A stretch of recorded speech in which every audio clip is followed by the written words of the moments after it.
ఈ మాదిరిగా మా ఎమ్మెల్యేలకు, మా కార్పొరేటర్లకు అందరికీ కూడా ఈ మాదిరిగా నోటీసులు పంపుతూ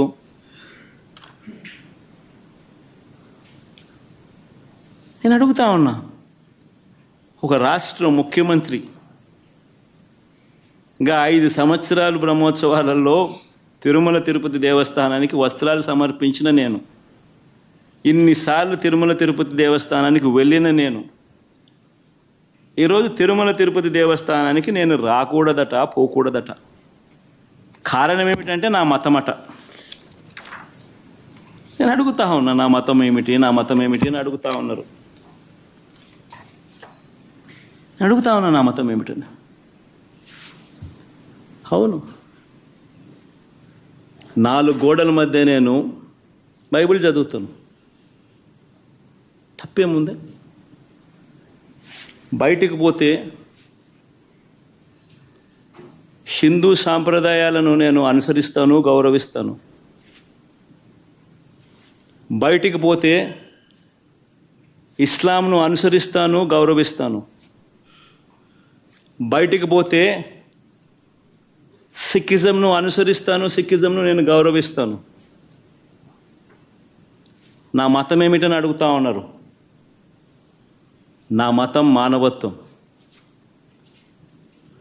డిక్లరేషన్లో రాసుకుంటానేమో రాసుకుంటా.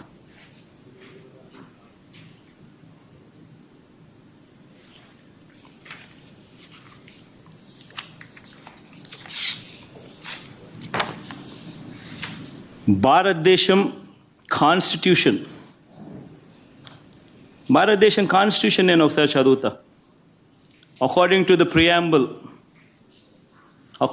Preamble, India is a sovereign, socialist, secular, democratic republic.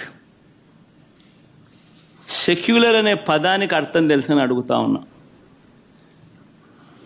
గుడికి పోయే వ్యక్తిని నువ్వు ఏ మతము అని అడుగుతా ఉన్నావు. ఏ మతము అని చెప్పకపోతే గుడిలోకి ఎంటర్ కాకూడదు అని అంటా ఉన్నావు. సెక్యులర్ దేశం అని చెప్పి చెప్పుకుంటా ఉన్నాం.